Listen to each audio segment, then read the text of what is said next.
The message popped up on my phone just as I was finishing getting ready to cook for the downtown shelter's Thanksgiving. I had been planning this for weeks. Every year since Dad died, helping at the shelter had become my way to feel close to him again.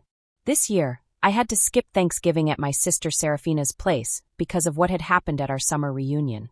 It was still fresh in my mind. The text from my mother was short but sharp. "We think it's best you skip this one. We want a peaceful holiday." It felt like a red stamp on my chest, heavy and burning. I stared at the screen for a long moment, my heart sinking. My name is Brynna Calloway. I'm 36 years old, and for the first time in my life, I had been officially told I was not invited to Thanksgiving. Not because I was busy, not because I didn't want to come, but because my family didn't want me there. The incident at the summer reunion had caused all of this. I had confronted Serafina, my sister, about something very serious. She had taken all of our father's retirement money to pay for her fancy wellness business, the one she showed off on Instagram. I had just told the truth, but apparently telling the truth was now considered causing drama. I typed back calmly, even though my chest felt like it was on fire. "Perfect," Mom replied immediately. "Don't be like that, Brynna. You know how fragile Serafina is about money right now." Fragile? I looked around my Manhattan apartment. My kitchen counters were full of recipe cards, grocery lists, and notes I had written to make the Thanksgiving feast perfect. I had worked so hard to keep our family traditions alive, even after Dad passed away 3 years ago. Serafina hadn't just taken Dad's money. She had stolen the last real connection I had to him. I felt anger and sadness squeeze my chest at the same time. I tried to take a deep breath. Then my phone buzzed again. This time it was Thatcher, the director at the shelter. "Brynna, please tell me you're still helping with Thanksgiving. We have way more families coming this year," he said. I looked at my mother's text one more time, then at the stack of recipe cards I had prepared. My fingers moved across the screen, typing with determination. "Thatcher, I'm not just helping. I'm all in." There was a pause, then Thatcher laughed in relief. "You have no idea what this means to us. The kids love you. You make this holiday magical for them." For the first time all morning, a real smile spread across my face. The shelter had become my lifeline after Dad died. It was a place where I could turn grief into something good. While Serafina flaunted her perfect life on Instagram, I was creating something real, something that mattered. That evening, my phone rang again. Dad's old number flashed across the screen, which now came through my mom's phone. I hesitated, then answered. "Brynna, it's your father. Your mom told me about the text. Don't you think you're overreacting?" "Serafina's going through a tough time," he said. "Tough time?" I said sharply. "Taking Dad's retirement money to run a luxury business is a tough time? That's not fair, Dad. She's trying to build a future on what your dad earned," he said softly. I hung up the phone slowly, trying to calm my breathing. This Thanksgiving might not be peaceful for them, but for me, it would finally be meaningful. They were pretending that what Serafina had done was okay, and I refused to go along with it. I muttered to myself, "What's not fair is everyone pretending that stealing Dad's savings is okay. What's not fair is them uninviting me because I spoke the truth." My dad's response in my mind, "We're not uninviting you." I raised an eyebrow. "You mean by explicitly telling me not to come?" I asked, my voice icy. Interesting definition of not uninviting. After hanging up, I threw myself into planning the downtown shelter's Thanksgiving celebration. If my family wanted to crown Serafina as the victim, that was fine. I had better ways to spend my holiday, ways that actually mattered. Over the next few days, my phone buzzed with texts from my family. Aunt Marybelle said, "Can't you just apologize to keep the peace?" Cousin Alastair wrote, "Serafina's really hurt you called her out publicly." Even Grandma chimed in, "Family should forgive, dear." Not one of them mentioned the actual theft. Not one asked why Serafina had access to Dad's retirement savings, or why she felt entitled to use it for her luxury brand. It was exhausting. Serafina made a mess. Everyone rushed to protect her feelings. And I was the villain for pointing out the truth. A week before Thanksgiving, Serafina went on Instagram with a long story about toxic family members and choosing peace over drama. Her followers sent heart emojis and compliments. None of them realized she was talking about me, the sister whose father's life savings funded her perfect, curated lifestyle. I took a deep breath and focused on action instead of anger. What started as a small dinner for the shelter quickly became a huge event. I got donations from local restaurants, organized volunteers, planned entertainment, and even booked a photographer to capture everything. Thatcher was thrilled. "This could bring big attention to the shelter and help us raise more money next year," he said with a wide smile. "Are you sure you can handle all of this?" he asked gently. "I know holidays have been hard since your dad." "I'm sure," I said firmly, and I really meant it. It was time for new traditions. Time to make something meaningful without them. The day before Thanksgiving, Mom sent one last text. "Serafina feels terrible. She'll discuss paying you back if you apologize for embarrassing her at the reunion." I stared at the message. 2 years of watching Serafina flaunt a lifestyle funded by stolen money, 2 years of being told to let it go. And now they wanted to negotiate. I typed calmly, "No need. I've got plans for tomorrow. Enjoy your peaceful holiday." Then I silenced my phone and went back to finalizing the shelter's Thanksgiving details. My family could have their peace. I had found something better. Something called purpose. Thanksgiving morning dawned crisp and bright. While my family gathered at Serafina's sleek Upper East Side condo for their curated celebration, I arrived at the downtown shelter at 6 a.m. A team of volunteers was already buzzing with energy, transforming the main hall into something beautiful. Autumn garlands draped along the walls, long tables were covered in deep burgundy linens, and centerpieces were crafted by the kids from our youth program. "The local news crew will be here by noon," Thatcher said as he adjusted the welcome station. "They're doing a special feature on community Thanksgivings. And guess who they want to interview? The person who turned a modest dinner into a big one." I looked up from the seating cards, half smiling. "Please tell me you're joking." "Nope," Thatcher said. "They specifically asked for the coordinator who made this happen. A testament to the true spirit of Thanksgiving." The irony hit me like a drumbeat. My family had cast me out for drama, and now I would be on live television to bring people together. By 11 a.m., the center pulsed with life. Local restaurants rolled in trays of steaming dishes. Bakeries sent boxes of pies. Volunteers streamed through the doors carrying homemade contributions. The scent of turkey, pumpkin, and warm spices filled the air. It smelled like the holidays I remembered before Dad died, before Serafina betrayed me, before my family cared more about appearances than the truth. I kept my phone off and tucked it deep in my bag. I didn't need to see their messages, or Serafina's inevitable Instagram posts about choosing joy over negativity. Today wasn't about them. The news crew arrived on schedule. Callista, the reporter, surveyed the scene in awe. "You organized all of this?" she asked, gesturing to the bustling hall. "What inspired you to turn a small dinner into something this big?"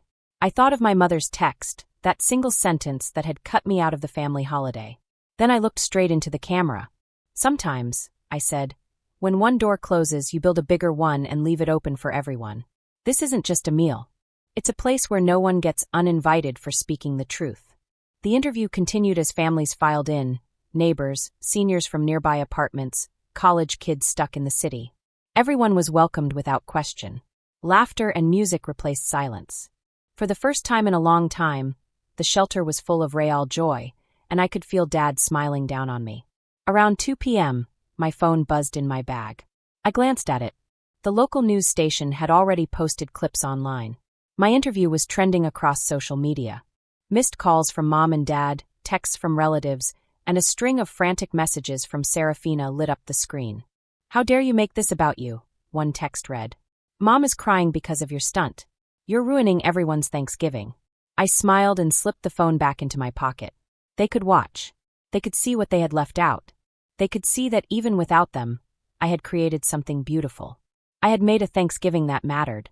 I looked around the hall again. Children laughed as they painted turkey crafts. Volunteers served plates of food to families who might not have had a Thanksgiving at all. Seniors chatted happily over slices of pumpkin pie. College students played music for the kids.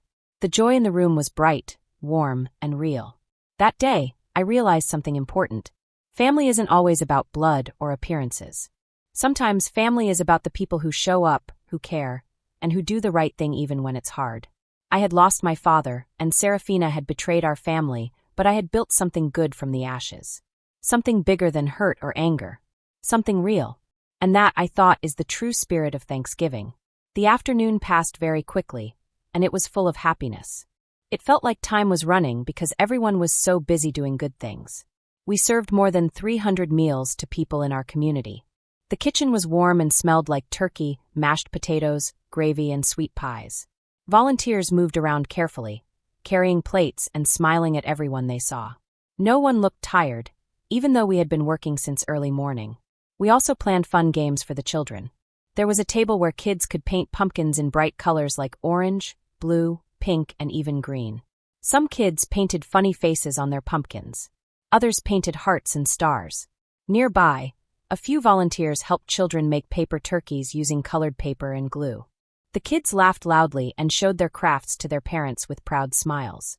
Later in the afternoon, we had a surprise talent show.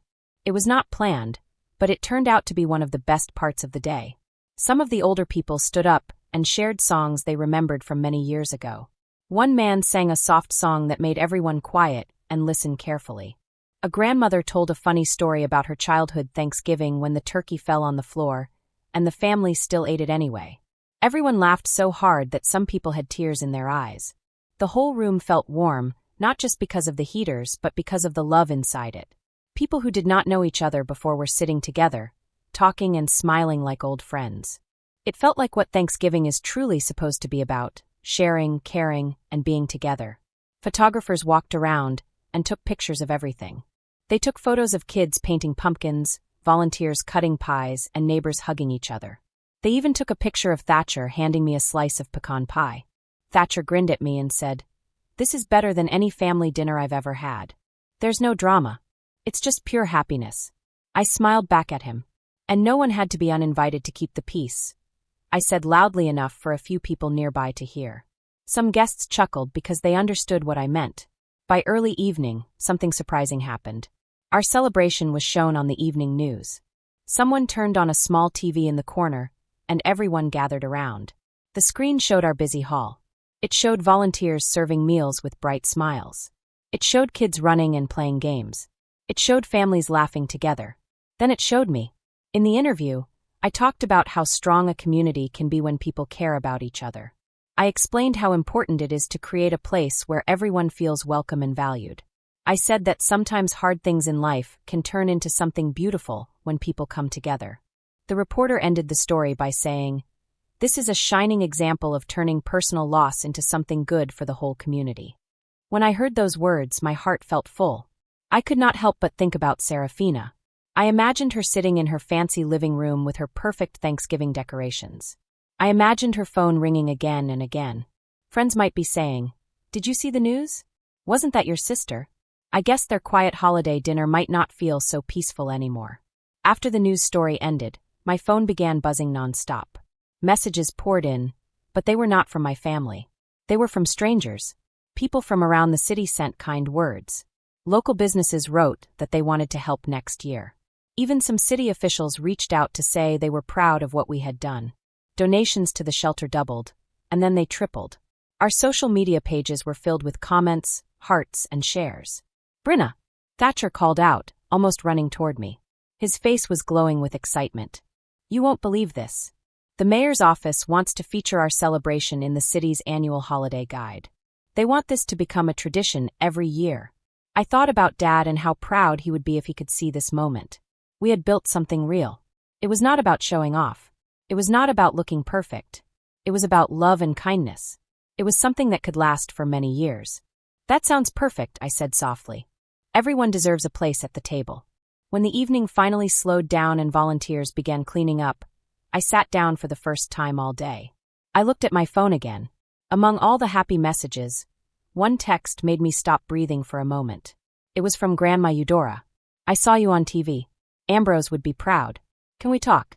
Tears filled my eyes. Out of everyone in my family, Grandma Eudora had always been the quiet one who noticed things. She was the only one who called me often after Dad died. She was the only one who gently asked questions about Serafina's sudden business success. Her message felt like someone reaching out and holding my hand. The next morning, I drove to her small townhouse in Queens. She was sitting outside on the porch, wrapped in a warm sweater. An old photo album rested on her lap. "I have something to show you," she said, patting the seat next to her. When I opened the album, I saw faded pictures from long ago. There were long tables filled with homemade food. Men, women, and children were smiling even though their clothes looked simple and worn. "Your grandfather and I started this back in 1975, she explained softly. The factory closed, and many families had no money. So we hosted Thanksgiving dinner for them. What did you do yesterday? It runs in your blood. I gently touched one of the photos. In it, Grandma was younger, smiling brightly while serving turkey to a large crowd. I never knew, I whispered. Of course you didn't, she said. No one talks about it anymore. It doesn't fit their perfect picture story. But what you did, that is a real family. That is real peace. Just then my phone buzzed again. It was a message from Serafina. Mom is very upset because of your publicity stunt. Hope you're happy. Grandma read the message over my shoulder and shook her head slowly. I have stayed quiet for too long, she said firmly. She picked up her phone. It's time someone else speaks the truth. She called my mother and put her on speaker. Mom, my mother answered in a tired voice. Grandma's voice was calm but strong. We need to talk about what really happened with Ambrose's insurance money. The conversation that followed was the one I had been waiting for. Grandma told the truth clearly. She explained how Serafina convinced me to give her temporary access to the money while I was drowning in grief. She explained how that money was used for Serafina's business. She reminded my mother that the family stayed silent just to avoid conflict. She's paying it back, my mother said weakly. Only because Brynna exposed the truth, Grandma replied. And you uninvited your grieving daughter to protect the one who took from her. Explain that. There was a long silence on the phone. Finally, my mother whispered, I need to think about this. Then she hung up. Grandma squeezed my hand gently. Give it time, she said. The truth always finds a way. She was right. By Sunday, things began to change. Dad called first. His voice sounded soft and sad. I watched your interview again, he said. You talked about not uninviting people for speaking the truth. He paused. Princess, I'm so sorry. Then Aunt Marybelle called to tell me how proud she was. Even my mother called later. Her voice trembled as she said, Your grandmother helped me see things differently. We were so busy trying to keep the peace that we forgot what was right. Serafina reacted differently. She posted a long video online about toxic family members and rising above negativity.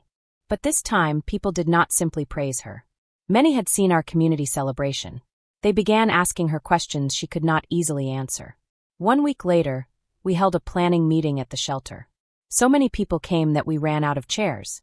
Local businesses offered sponsorships. Volunteers signed up for every open spot. The mayor's office promised money for bigger programs. Thatcher smiled as he handed me a folder. People are calling this everyone's table, he said. A place where no one gets uninvited. I love the name. It meant honesty, kindness, and inclusion. Grandma Eudora became a regular at the center.